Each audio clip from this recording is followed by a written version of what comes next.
Estudo Bíblico Atos 3. Um grande milagre e seus feitos. Capítulo 3, verso 1 a 4, verso 31.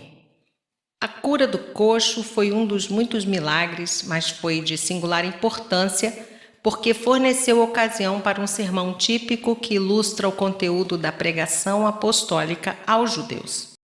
Isto, por outro lado, levou à primeira oposição da parte dos líderes judeus. Verso 1. Pedro e João, o irmão de Tiago, são frequentemente mencionados como dois apóstolos líderes da igreja primitiva. Os discípulos continuaram a participar da adoração a Deus com os judeus no templo. Eles tinham 3 momentos diários de oração, Salmo 55, 17. 9 horas da manhã, terceira hora, meio-dia, sexta hora e 15 horas, hora nona, que era a hora de oração que acompanhava o sacrifício da tarde. Versos 2 e 3, porta do templo chamada Formosa. Era uma das entradas preferidas. Muitos passavam por ela a caminho da adoração. O homem coxo escolheu mendigar onde pudesse ser visto pela maioria das pessoas. Os apóstolos atravessaram o pátio dos gentios em direção à porta chamada Formosa, que dava para o pátio das mulheres, onde encontraram esse homem. Versos 6 a 8. Pedro não tinha prata nem ouro para lhe oferecer, mas deu-lhe algo muito maior: força para suas pernas e pés aleijados. O milagre aqui foi realizado mediante a fé em nome de Jesus Cristo, verso 6. E o dom de curar foi operado através de Pedro, ver 1 Coríntios 12, de 1 e 9. A cura foi instantânea e o homem curado acompanhou os apóstolos quando entraram no templo, pulando de alegria pela sua saúde recuperada e gritando louvores a Deus. Versos 9 e 10. Em seu entusiasmo, o homem que antes era coxo começou a saltar e caminhar. Ele também louvou a Deus. Então muitos ficaram impressionados com o poder de Deus ao verem o homem que diariamente estivera junto à porta formosa, pulando agora de alegria. Versos 11 a 15. Pedro tinha o público e aproveitou-se do milagre para tornar a dar testemunho do poder salvador de Jesus. Aparentemente, depois do culto de oração e sacrifício, Pedro e João, com o homem curado, seguiram até as colunas cobertas a leste do pátio dos gentios, lugar que se chamava Pórtico de Salomão. Ali a multidão se reuniu e Pedro lhe falou. Ele apresentou claramente sua mensagem, dizendo: primeiro, quem é Jesus; segundo, como os judeus o rejeitaram; terceiro, por que a rejeição foi fatal; e quarto, o que eles precisavam fazer para mudar a situação. Pedro disse à multidão que ainda tinha uma escolha. Deus ainda lhes oferecia a oportunidade de crerem e receberem Jesus Cristo como Messias e como seu Senhor. Verso 13.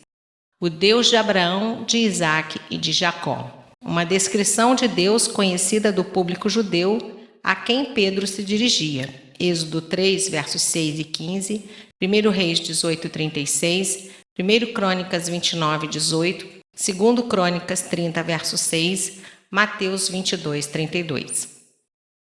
Ele usou essa fórmula que enfatizava a fidelidade de Deus à aliança para demonstrar que ele anunciava o mesmo Deus e Messias a quem os profetas tinham proclamado. Seu servo Jesus.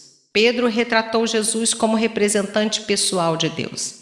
Servo é um título incomum para Jesus no Novo Testamento, usado apenas em outros 4 lugares.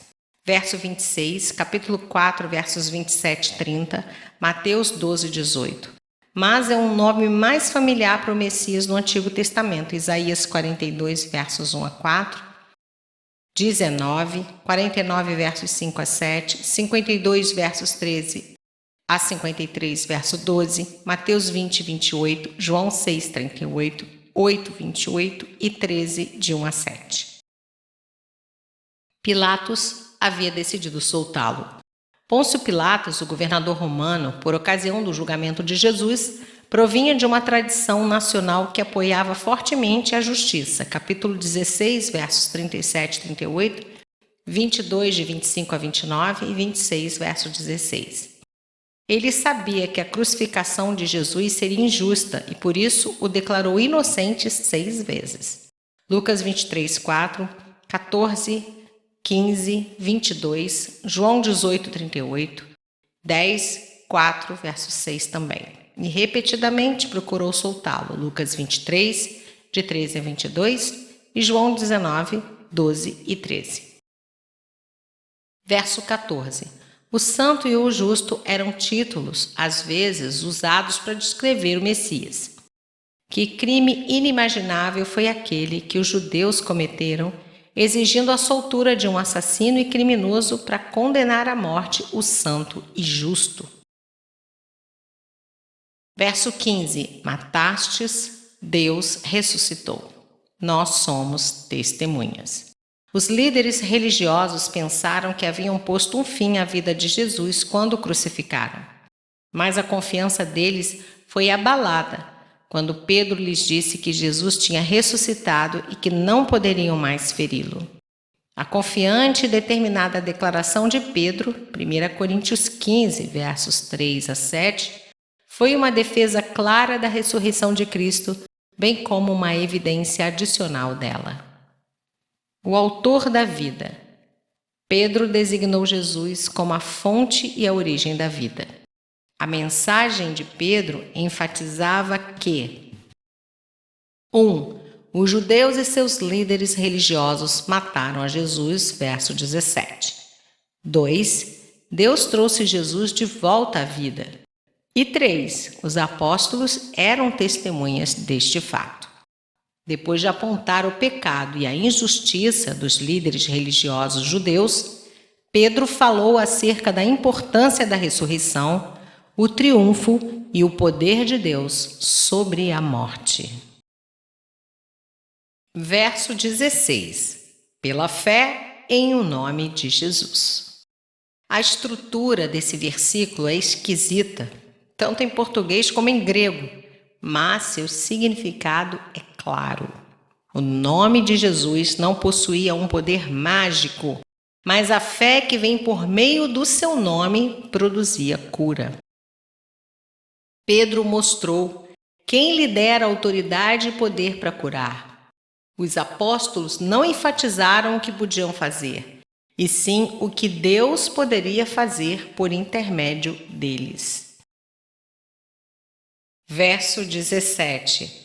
O crime monstruoso de matar Jesus pode ser perdoado, pois Pedro admite que os judeus e seus líderes não sabiam que estavam condenando à morte o Messias de Deus. Verso 18. O Velho Testamento não fala de um Messias sofredor, embora falasse de um servo do Senhor sofredor. Isaías 53. Depois da sua ressurreição, Jesus mostrou aos discípulos que estas profecias se referiam à sua paixão. Gênesis 3,15, Salmo 22, Isaías 53, Zacarias 12:10. Cristo. Não um nome próprio aqui, mas o título que significa Messias. Havia de padecer.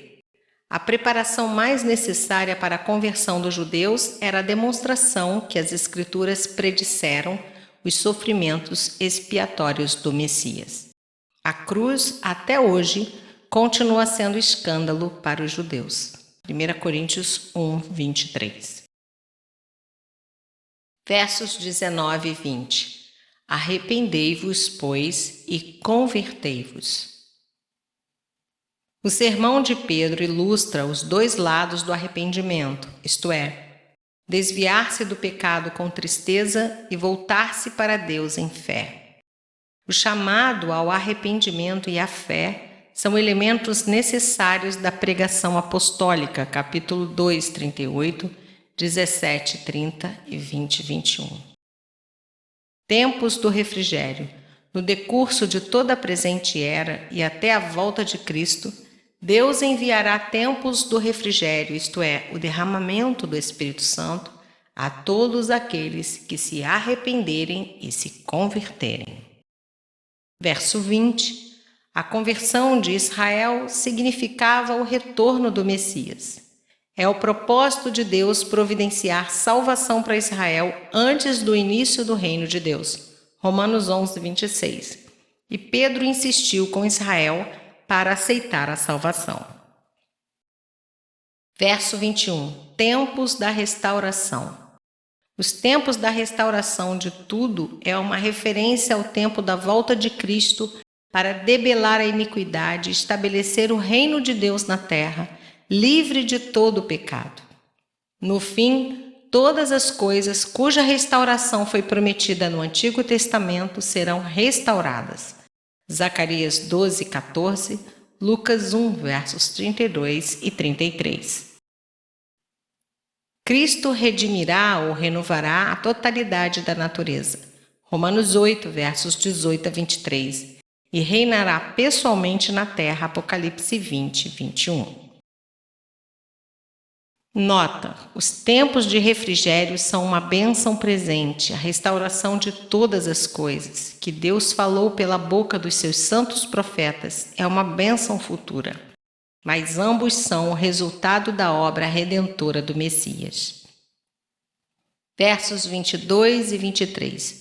A maioria dos judeus pensava que Josué fosse o profeta predito por Moisés, mas Pedro revelou que o profeta era Jesus Cristo. Moisés disse que Deus levantaria um outro profeta igual a ele, Deuteronômio 18, versos 15 e 19. O qual transmitiria a palavra de Deus ao seu povo com autoridade. De que maneira foi Jesus semelhante a Moisés? Primeiro, Moisés foi ungido pelo Espírito, Números 11, verso 17. O Espírito do Senhor estava sobre Jesus na pregação do Evangelho, Lucas 4, versos 18 e 19. Segundo, Deus usou Moisés para introduzir a antiga aliança. Jesus introduziu a nova aliança.